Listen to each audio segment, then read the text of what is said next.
We were told that he wouldn't make it overnight. Well, March 21st came, then March 22nd, March 23rd, and March 24th. And on March 25th, he was taken to surgery. And they told us, they let us know, they prepared us. They were like, hey, this is what he's gonna look like post-op. His chest was still open, but they put like a dressing on it to cover it up. The reason why his chest was still open was because they wanted to make sure that everything was good. They had to check on his stitches and everything. And they had to let it heal, but they put a dressing on it to prevent infection, which is what he was at the greatest risk for. They put a chest tube in to make sure that all of the wound fluid and drainage can go in there, because if they didn't get that out, then his heart would have still exploded either way. And they had to put him on a paralytic so that he wouldn't move around too much to where he wouldn't tear his stitches. And we couldn't hold him. We could only touch his hand. And we had to make sure he didn't get too angry, so we couldn't overstimulate him. So I couldn't just sit there and hold his hand all day, even though I wanted to so bad. If I did that, he would have got too overstimulated and his heart would have gotten too excited and it would have exploded in his chest either way.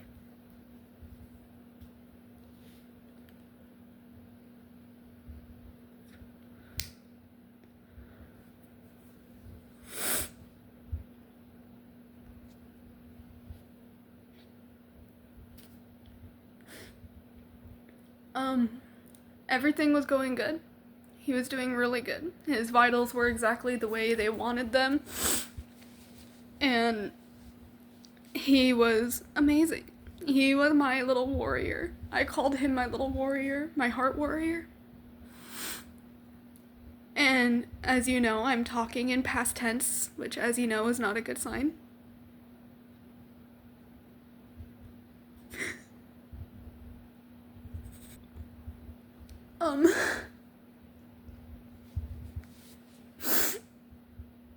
He did so good. He was my heart warrior. That's what I always called him. I called him my warrior, my lucky charm, Hunty.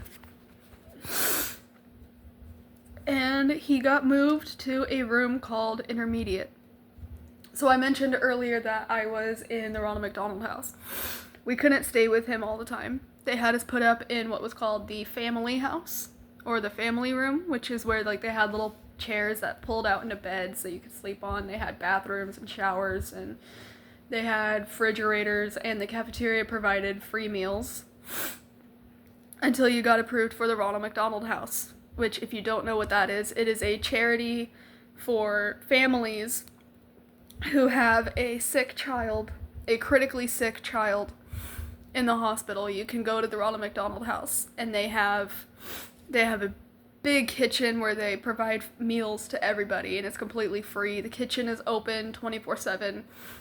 They have community fridges, and for like leftovers they have microwaves, and you can even buy your own food and put it in a cabinet and just like label it with your name on it. And they have you put up in like little rooms that act like a hotel. They have bathrooms and showers, and they got a big ass bed and a little TV, and the hospital was right across the street. So when they put him in Intermediate, John and I could stay in the room with him. It was where like you could bring your food to the room, you could go in the cafeteria and come back with food, and you get to stay with him. And what that was for was when they were getting close to going home.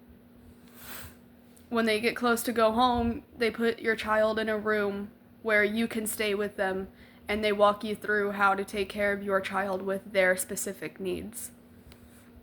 So we were in Intermediate. We had 4 more days to go home. We were working on getting his feeding tube removed. And this is the part of the story that hurts the most.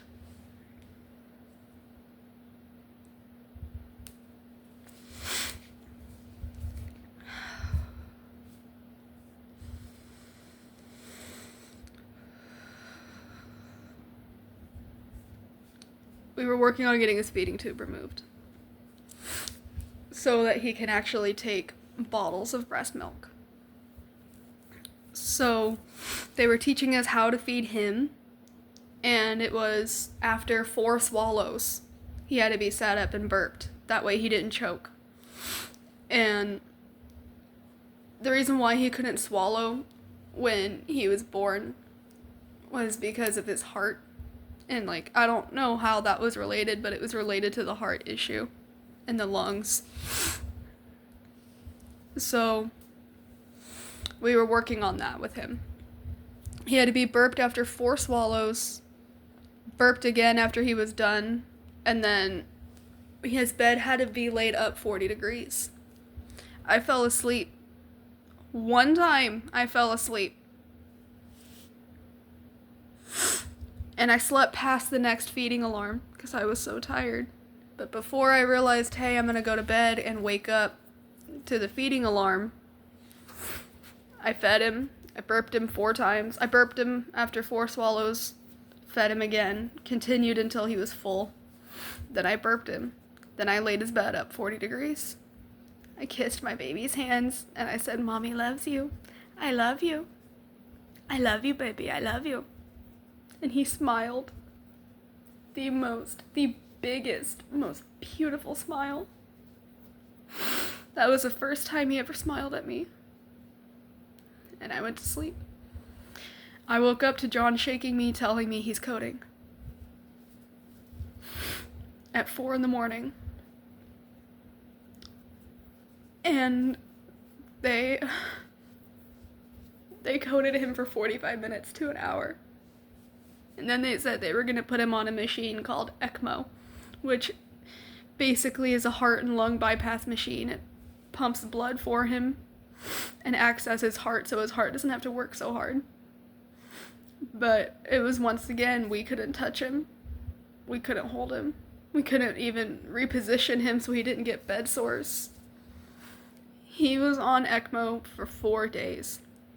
And during that time, his brain had swelled because of the coding issue. And he had fluid on his brain. So he had a lot of fluid. He was very swollen. They had to put him on dialysis so that his kidneys could pee off of the fluid because his kidneys had shut down.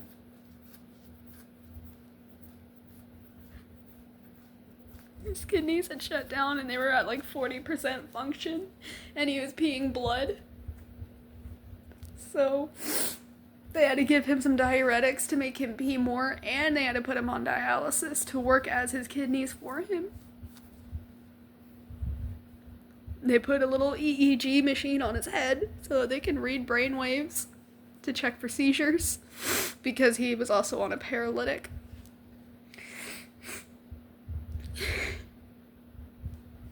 He had the last seizures they recorded that he had was 17 seizures in a 45-minute period. I'm just sitting there not being able to do anything, just watching my baby wither away from me. And at this point in his life, he was a month old. He should have been holding his head up. He should have been smiling more. He should have been cooing and babbling. And he was doing all of that before all of that happened. He was holding his head up. He was smiling at me. He was putting his little hand on my face. He was cooing at me and talking to me. And then out of nowhere, all this happens. Come to find out, when I fell asleep, a nurse came in to take over for the feeding. And she did not burp him at all. Laid his bed flat. And my baby coded because he couldn't breathe. Because he aspirated on breast milk. This woman let my baby choke when her job was to do the complete opposite. He was being hurt while I was asleep. Like 5 feet away from him. And that's another reason why I feel like it was my fault, is because I was so tired. And I should have woken up. I shouldn't have had to be wakened. I shouldn't have had to be woken up to tell me that he was coding. So that's how that happened, but well, while he was on the ECMO machine, a side effect is that it might not be able to pump blood to your toes and your fingers. All of his toes were black, and they had blisters on them, and they were talking about amputating his toes. They were black. They had blisters on them, and it was just not good. But we had an up because his kidneys gained function again, so they took him off of dialysis, and we thought, okay, he's gonna pull through, he's gonna be okay, he's gonna be fine. But, he was not. Because they took him off of ECMO, and they were like, okay, we're gonna do a CT scan to see if he has brain function. And then I remembered, oh wait, there's still a chance that something could go wrong. On May 3rd of 2024, my baby was brain dead. He had no function in his brain whatsoever. His ability to walk was gone. His ability to talk was gone. His ability to smile was gone. His ability to see was gone. Ability to hear was gone. Everything was gone. Everything that made my baby the beautiful baby he was gone.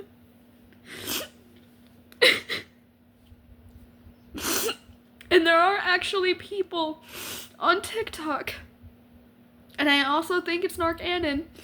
And by the way, whoever made this comment, I went and looked at your profile picture to see if I could see who you are. And I know who the fuck you are. So you need to leave me alone before I call the police for harassment, and just let me grieve and let me mourn. This bitch literally said, "Smoking Hunter's ashes, LMAO." Like, making a mockery out of my child's death. I hate you. And I don't hate anybody, but I hate you. And I really hope to God that we meet in person so I can beat your motherfucking ass. You don't ever make a mockery about somebody's child who passed away. He was somebody's child. I don't know what the fuck I did to you to make you hate me, but that's your and my issue. Don't you ever put that shit on my child. I fucking hate you, and I hope you fucking die. I'm just saying. Okay, you know what, maybe that was too far, I'm sorry. I just hope that, you know what, I hope that every time you walk somewhere, you always stub your little pinky toe on the corner. I hope you never have a hot pillow. I hope your pillow is never fucking cold. I hope your coffee is always cold. I hope there's always fucking traffic whenever you have to go somewhere. And I hope you're always late to work. And I hope your alarm clock never fucking goes off and you get late to work and you get fired and then you get fucking homeless and then you have to eat out of a fucking trash can.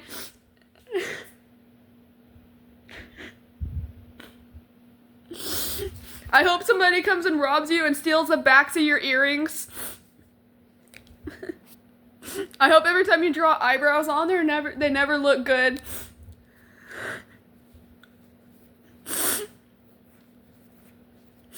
I hope you always want to go to Chick-fil-A and then you realize it's a fucking Sunday.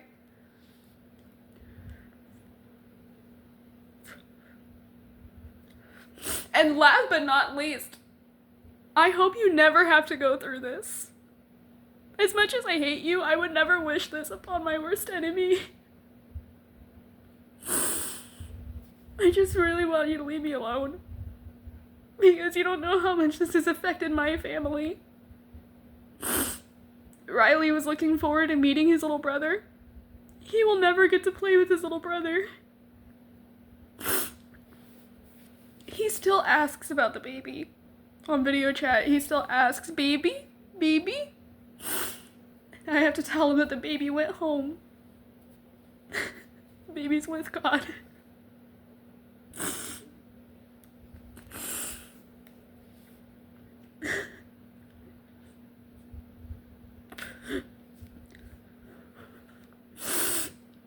They showed us the scan, and my life has never been the same.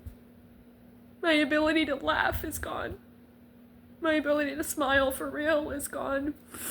My ability to sleep at night is gone. I'm terrified to go to sleep because Every time I go to, because the one time I fell asleep, somebody I cared about so deeply and passed away a couple of feet in front of me. And I'm so scared to go to sleep because I'm scared that I'm going to wake up and John won't be next to me, alive.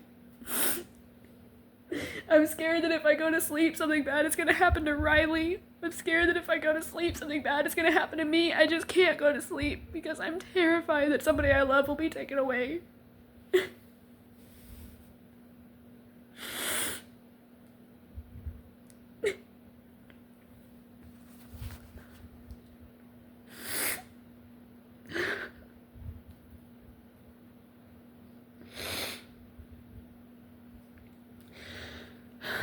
We figured that we wouldn't want Hunter to be just an empty shell.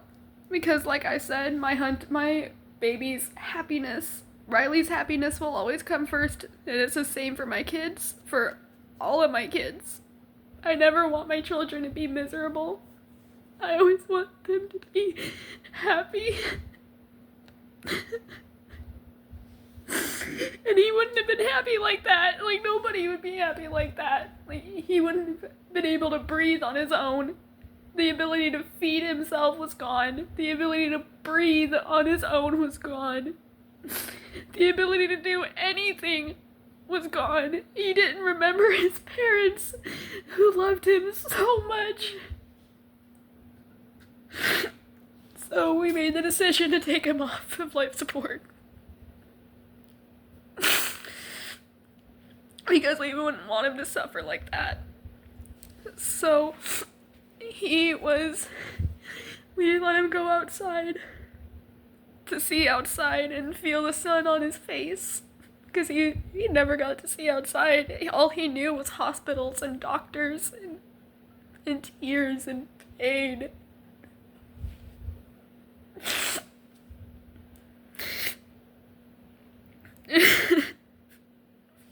So they took us to the atrium, which was really beautiful, full of trees and butterflies and sunshine and birds singing.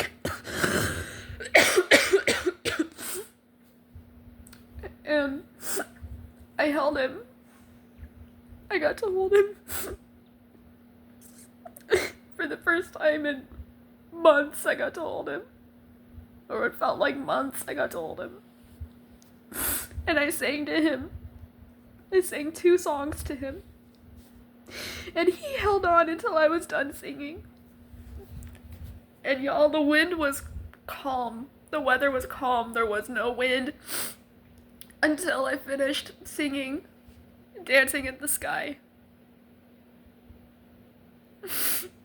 As soon as I said "since you arrived" for the last time, I felt a big gush of wind on my face and a lingering presence, and I had a feeling.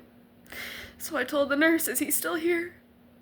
She came in, she checked with a stethoscope and said, "He's gone." I heard screaming, and then I realized it was me. I screamed, and I cried, and I wept, and I just couldn't breathe anymore.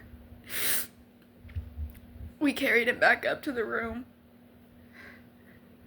John told me to go and get food so that I can eat, but I didn't want to eat. But I went and got food anyway, but I just brought it up to the room. But I didn't touch it.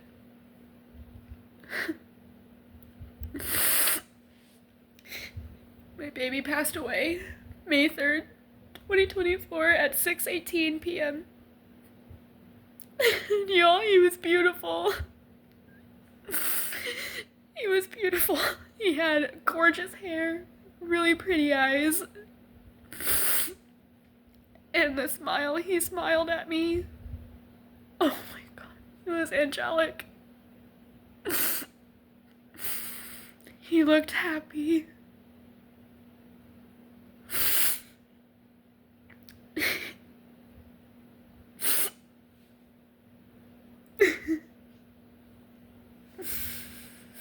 So we brought it back up to the room, and we got his little feet and handprints done. We got pictures of him taken. So all of the pictures of him on TikTok where we're holding him and crying, yes, he is deceased in those pictures. And the word deceased just doesn't I don't like that word, but I also don't like the word dead because it sounds insensitive.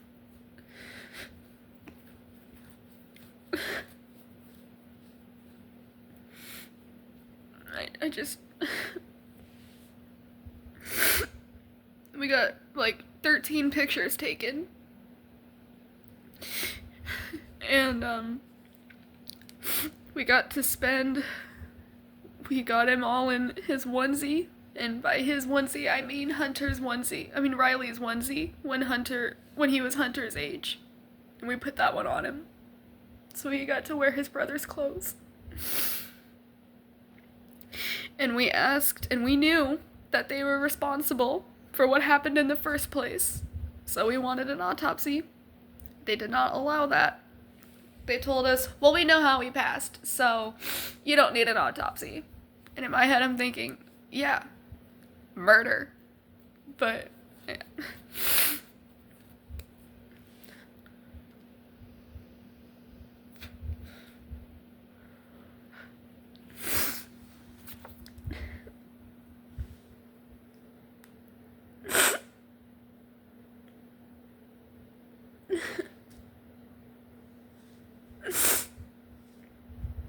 I just don't know what to do. I can't move on. I can't.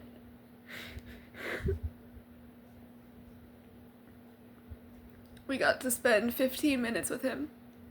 And then a nurse came back and told us, "Are you ready?" We said no. And she said, "Okay, I'll circle back." She gave us another 15 minutes. And she circled back and asked us if we were ready, and we said no. And she said, "Okay, I'll come back." Gave us another 15 minutes with him. And then I finally looked at John and I said, "Babe, it's gonna hurt. The longer we stay here with him, the more it's gonna hurt because we're just prolonging it." So she came back and we took him downstairs to the morgue. He was cremated and he was put in teddy bears. So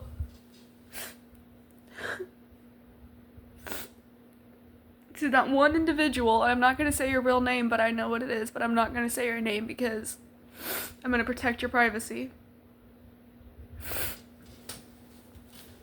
Because I'm not a bad person like you. This is what I have to hold whenever I miss my baby. Whenever I want to hold my baby, I have to hold a teddy bear and tell the teddy bear that I love him. Because the teddy bear has ashes in the back that were Hunter's.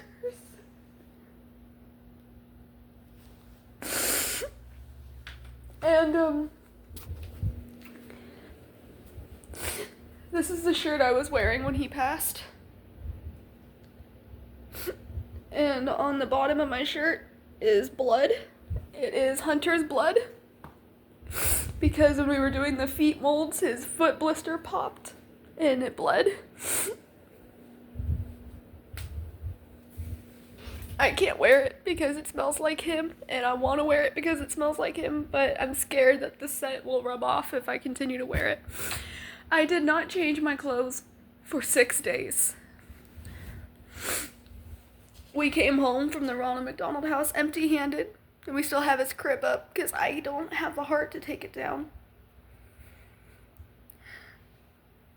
But the longer I look at it and realize that there's not a baby in there, it breaks my heart even more.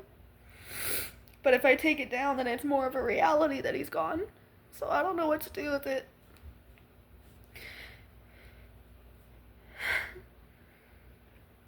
So for the questions, for the people that have known what happened and they're asking, are you going to try for another baby? Right now, I feel like it's too soon. Is my answer. I feel like it's too soon right now. I'd say I'd give it another, year. Just to fully heal and grieve.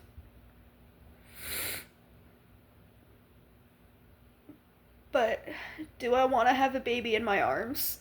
Yes. Yes, I do. But I think right now it's too soon. So, that's your answer on everything. I hope I've cleared it up. And the reason why I don't feel safe giving out my location is just I'm on the internet with a lot of people, and I know that a certain individual still watches my channel. How's it feel being obsessed, boo?